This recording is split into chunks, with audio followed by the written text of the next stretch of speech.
Morning friends. So आज हे मोड आलेले मूग जे होल नाईट सोक करून ठेवले होते आणि नंतर मोड आणायला ठेवले होते. मोड मी या बॉटलमध्ये आणते. ही मोड आणण्याची बॉटल आहे.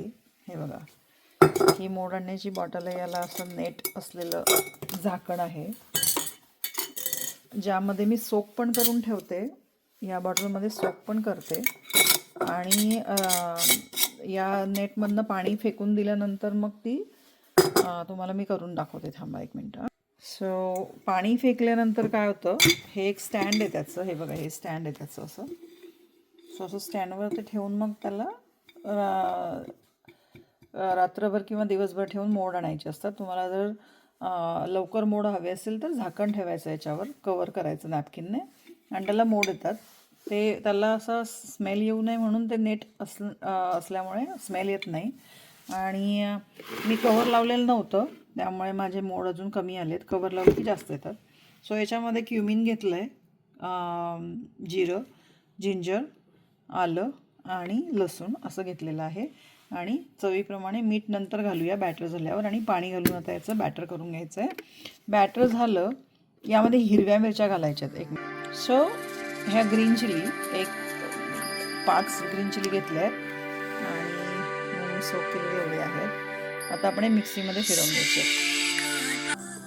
आपण थोडं पाणी घालायचं, त्याच लेवलने पाणी घातलं आहे आणि आता ग्राइंड करून घ्यायचं हे छान स्मूथ.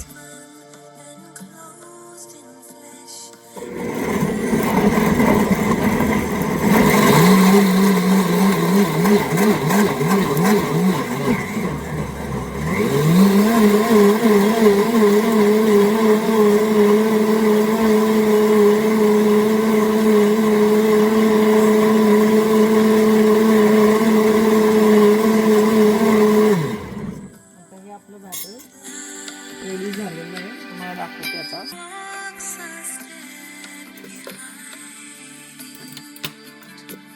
तुम्हाला दाखवते आता batter.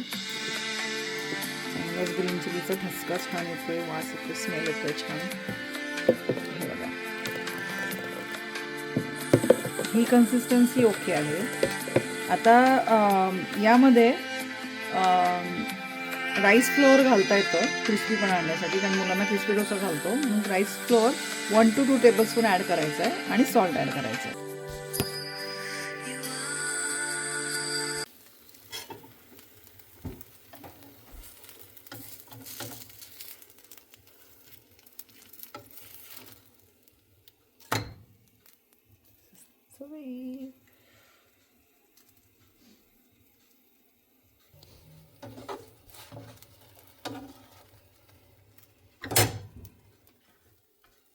If you like the recipe, Geeta US रसोईला लाईक करा, शेअर करा, सबस्क्राईब करा, कमेंट्स करा. Bye bye.